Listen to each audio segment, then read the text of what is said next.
सच्चे गुरु की ज़रूरत क्यों? जैसे दुनियावी काम धंधों को करने के लिए हमें किसी गुरु या उस्ताद की ज़रूरत पड़ती है, इसी तरह परमार्थ के मार्ग में उन्नति प्राप्त करने के लिए भी हमें किसी पूर्ण संत सद्गुरु की ज़रूरत होती है। दुनियावी काम धंधे हम आम तौर पर बड़ी सहजता और सरलता के साथ कर लेते हैं, क्योंकि उनको करने वाला या सिखाने वाला हमारे साथ एक उस्ताद होता है, एक गुरु होता है। जब हमें वो तरीका बताता है तो हम बड़े आसानी और सरलता के साथ उस काम को कर लेते हैं। इसी तरह परमार्थ में उन्नति प्राप्त करना कोई सहज कार्य नहीं है। जो हम आम तौर पे करते हैं पूजा पाठ, हम काफ़ी समय से वो कर रहे हैं, लेकिन हमारे मन में ज़रा सा भी सब्र नहीं आता, संतोष नहीं आता। हम वैसे के वैसे ही क्रोधी, लोभी और अहंकारी हैं। ये ऐसा सब क्यों होता है? क्योंकि हमारी जो दिशा है, जो काम करने की, वो ठीक नहीं है। भक्ति करने की वो ठीक नहीं है। कहीं ना कहीं उसमें कोई त्रुटि है, कोई कमी है। इतनी सारी धन दौलत इकट्ठी करने के बावजूद, रुपया पैसा बनाने के बाद, ज़मीन जायदाद इकट्ठी कर ली, बच्चों को हमने पढ़ा दिया, वो कुछ बन गए, उनकी शादियां कर दी, और आज यदि हम अपनी उम्र को आके कि भाई मैं 50 साल का या 60 साल का हो गया हूँ, इतना करने के बाद भी यदि हमारे मन में परमात्मा के प्रति विश्वास नहीं है, हमारी आत्मा में थोड़ा सा भी शांति नहीं है, तो वो क्यों? क्योंकि जो हम भक्ति कर रहे हैं, कहीं ना कहीं उस भक्ति में पूर्णता नहीं है।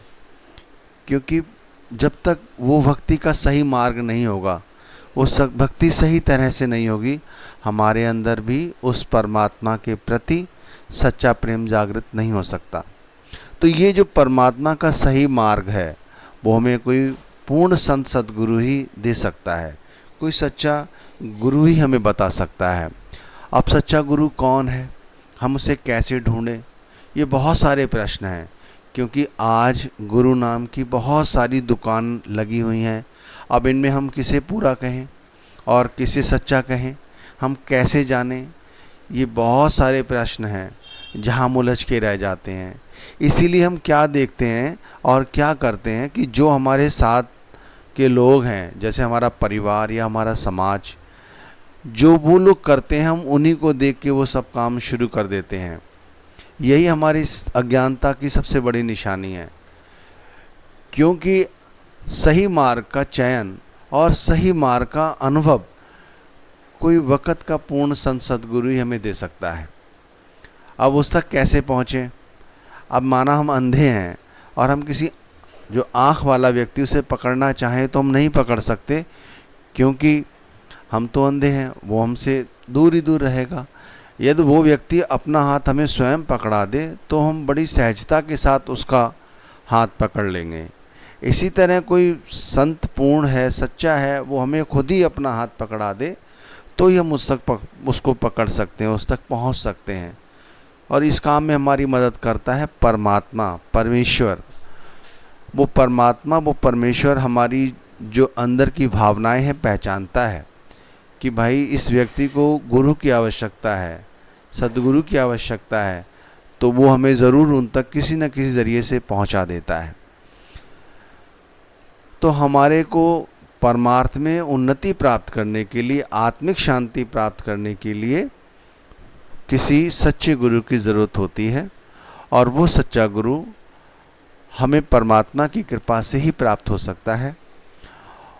सच्चे गुरु की कुछ निशानियां ज़रूर हम शास्त्रों में जो हमें विदित हैं उनके अनुसार हम थोड़ा बहुत उनको देख के चयन कर सकते हैं कि जो पूर्ण गुरु होता है उसका हाथ कभी अपने भक्तों के आगे नहीं फैलता, उसका हाथ हमेशा ही देने की मुद्रा में होता है। वो सभी के साथ एक सा व्यवहार और प्रेम करता है। किसी के साथ ये नहीं कि जो उसका ज़्यादा धनी शिष्य है तो उससे ज़्यादा प्रेम करे, या कोई ऐसा शिष्य है जो लड़ता झगड़ता रहता है उससे कम प्यार करे। वो सबके साथ एक सा प्यार करता है। अमीर गरीब इससे उसका कोई लेना देना नहीं होता। वो सबके साथ निर्वैर होकर एक सा समान प्यार करता है। वो स्वयं परमात्मा के नाम की ही भजन बंदगी करता है और अपने शिष्यों को भी परमात्मा के नाम की भजन बंदगी करने के लिए ही कहता है कि दिखाता है कि देखो मैंने जो कुछ पाया है वो इस नाम को जप के पाया है, तुम भी इस नाम को जपो। और कुछ हिदायतें भी देता है, जैसे कि भाई हक हलाल की कमाई करो, ये नहीं कि दूसरे की धन संपत्ति हड़पने की कोशिश करो, जो निषेध कार्य हैं वो ना करो, नशा वगैरह ना करो, मांस मदिरा का सेवन ना करो, इस तरह की बातें बताता है। और स्वयं जो वो बताते हैं पूर्ण संत सद्गुरु, पहले अपना उनका रियलाइजेशन होता है, उनका एक्सपीरियंस होता है, पहले इन सब चीज़ों को वो छोड़ चुके होते हैं। ऐसा नहीं है कि वो कह तो कुछ रहे हैं और कर कुछ रहे हैं। पूर्ण संत की सबसे बड़ी निशानी ये होती है कि उनकी कथनी और करनी में कोई भेद नहीं होता, उनकी एक सी होती है। और उसके बाद यही है कि पहले शिष्य से कुछ नहीं लेते, अगर शिष्य फिर भी अपने गुरु कुछ देता है तो गुरु उसमें और ज़्यादा दे के अपने शिष्य को ही लौटा देता है, वो कभी उसके पैसे को अपने पास नहीं रखता। परमात्मा के नाम का ही भजन बंदगी करता है और कभी कोई चमत्कार करके नहीं दिखाता, जैसे मदारी लोग चमत्कार करते हैं, तांत्रिक लोग चमत्कार करते हैं।